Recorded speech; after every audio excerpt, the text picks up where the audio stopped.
Buenas noches, profesor. Mi nombre es Virginia Chumbes. Somos el grupo número 1. En esta oportunidad nosotros vamos a exponer sobre los conceptos y el lenguaje de la crónica. Existe una dificultad con respecto a la representación lingüística de la representación mentales. Por un lado, las representaciones son construidas como lenguaje y a su vez son explicadas con lenguaje, lo que puede terminar en volver la definición incorrecta. Y por otro lado, la salida a tomar es encontrar un sinónimo, pero esto lo vuelve a una cuestión circular. Buenas noches, Miss Emma. Mi nombre es Ana Cristina. Le vengo a hablar sobre el concepto de autores. El filósofo Aristóteles explica que si el significado remite a una representación mental, debe haber una relación entre el lenguaje que se usa y la realidad referida. En la primera, a lo que se le llama verdad por correspondencia. Buenas noches, profesora. Mi nombre es Pablo Lara. En esta parte hablaré un poco sobre la crónica. Esta en nuestra región como palabra en sí remite a un texto periodístico que se construye con el uso de las herramientas expresivas propias y originales de la literatura. Las investigaciones de Rutger apuntan no solo por esos lados, sino a la aparición de los poetas modernos de Latinoamérica, cuya pluma trajo consigo los mecanismos expresivos propios del poema, y de allí vino lo que hoy tenemos como crónica.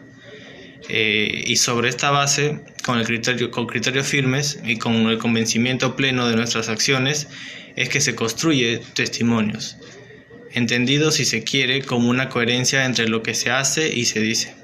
Gracias. Buenas noches, profesora. Soy el alumno Piero Segovia. En esta ocasión voy a hablar sobre Wittgenstein y Derrida. Ambos son filósofos conocidos y ambos concuerdan en que el contexto o la realidad en la que se utiliza la palabra es mucho más importante que el concepto o el significado mismo de la palabra, ¿no? Derrida pone dos condiciones para obtener el significado de una palabra.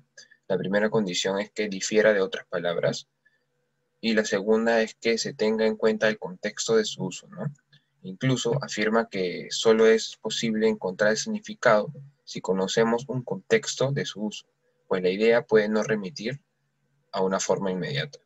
Buenas noches, profesora. Mi nombre es José Carlos Pérez y llegamos a la parte de la explicación sobre el testimonio, un breve concepto en base a lo que dice el autor Deutsch. En primera instancia, un testimonio se pretende ser un hecho que debe ser tomado como verdad, una narración que pretende ser tomada como verdad, pero Deutsch lo descompone diciendo que está compuesto por criterios que sostengan una concordancia entre lo dicho y lo hecho. Esto se debe a que en un testimonio, según él, es importante que deba valerse únicamente por el lenguaje que se está usando, que sea, según él mismo, autosuficiente y para poder justificar su validez, según él.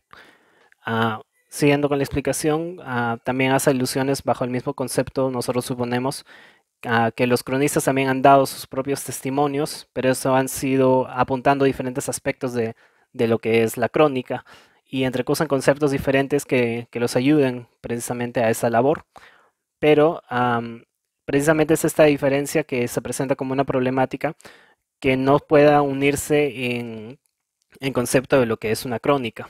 Por eso finalizamos con que el objetivo del trabajo debe ser precisamente precisar los alcances de la crónica y contribuir a saldar las disparidades que presenta este concepto a partir de las ciencias sociales y las humanidades. Gracias.